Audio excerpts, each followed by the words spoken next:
बहू और बेटी में अंतर।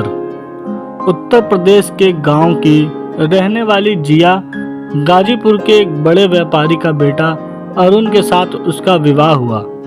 नए घर में बड़े ही आदर सम्मान के साथ जिया ने गृह प्रवेश किया। शादी के 2-3 साल काफ़ी मज़े और खुशी के साथ निकल गए और जैसे जैसे दिन बीतता गया जिया अपनी जिम्मेदारियों के बोझ तले दबती चली गई। जिया की सास भी जिया से काफ़ी खुश थी कि जिया बहू अपना घर और संसार सब कुछ अच्छी तरह से संभालने लगी है। गर्मी की छुट्टी पड़ गई। जिया अपने मायके जाने की बात अपने सास से बोली। मम्मी, 2 साल हो गए मैं मायके नहीं जा पाई, क्या मैं थोड़े दिन जाकर आऊं? सास ने जवाब दिया, जिया अगले साल चले जाना। जिया यह सुनकर काफ़ी नाराज और दुखी होकर सोचने लगी कि जब रजनी दीदी हर 3 महीने पर घर आती हैं तो मम्मी काफ़ी खुश होती हैं और कहती हैं कितने दिन के बाद आई हो और मुझे 2 साल हो गए, मेरे बारे में कोई कुछ सोचता ही नहीं है, मेरी खुशी किसी के लिए कोई मायने ही नहीं रखती है।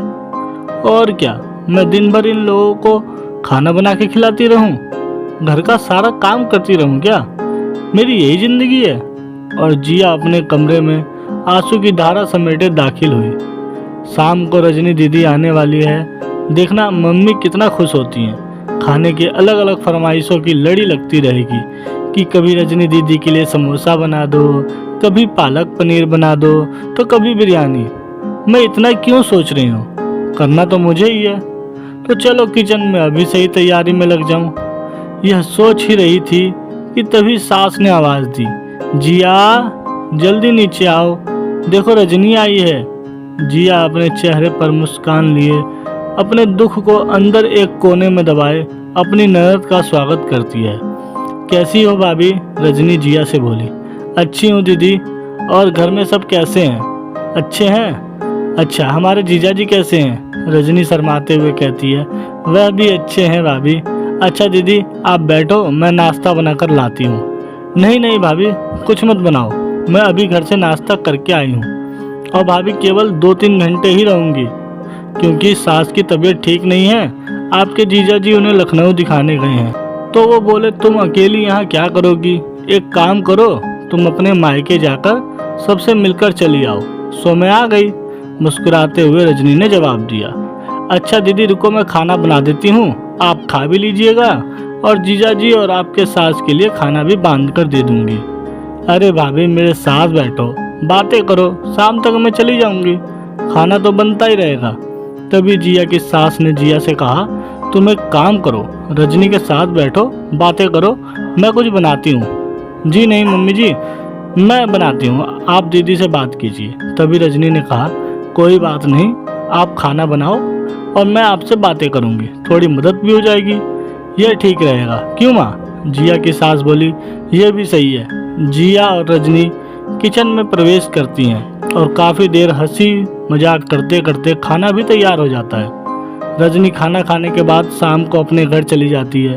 रसोई को समेटकर रात को अपने कमरे में जिया गई तो अरुण ने कहा कि जिया तुम काफ़ी थक गई हो, आराम कर लो। हाँ मुझे आराम कहाँ है, तुम्हारी माँ तो बस यही चाहती है कि मैं अपने मायके ना जाऊँ। रजनी दीदी 1-2 घंटे के लिए आती हैं लेकिन मिलकर तो जाती हैं, उसमें क्या है, तुम भी चली जाओ जिया, अरुण ने कहा। और देखो जिया दीदी भी कहाँ आ पाती हैं, आती हैं जब जीजा जी अपनी माँ को लखनऊ डॉक्टर के पास दिखाने ले जाते हैं, तभी मिलने आती है। तो इसका मतलब है मैं कभी नहीं जा सकती अपने मायके? ऐसा तो मैंने नहीं कहा जिया।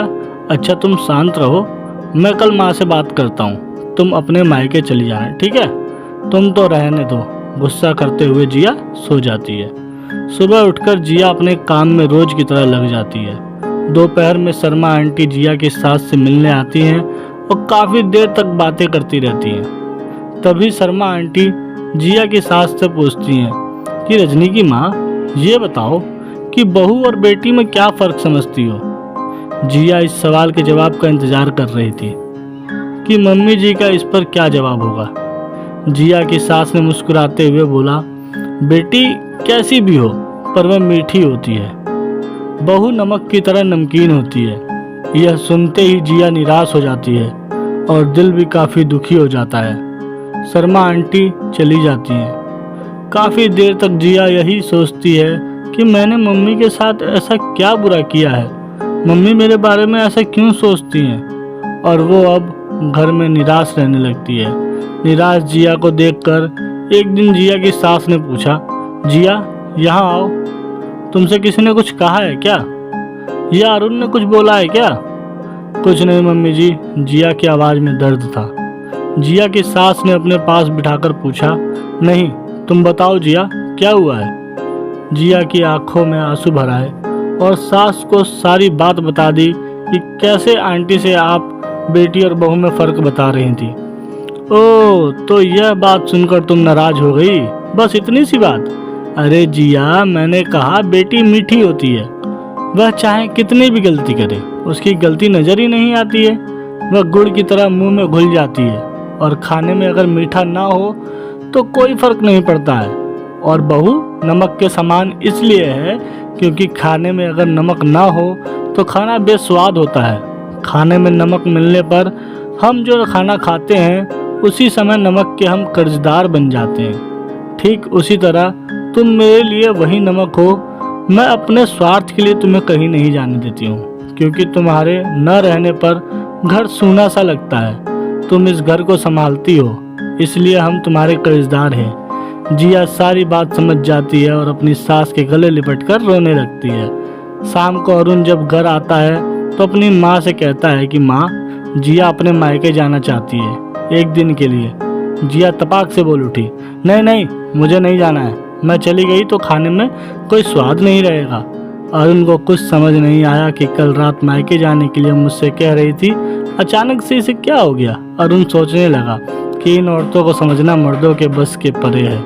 जिया की सास जिया के सिर पर हाथ फेर रही थी और अरुण एक टक लगाकर जिया और अपनी माँ को देखता रह गया। धन्यवाद। अगर कहानी अच्छी लगी हो तो कमेंट करके ज़रूर बताएं और वीडियो को ज़्यादा से ज़्यादा शेयर करें और ऐसी ही मोरल स्टोरी सुनने के लिए चैनल को सब्सक्राइब करें।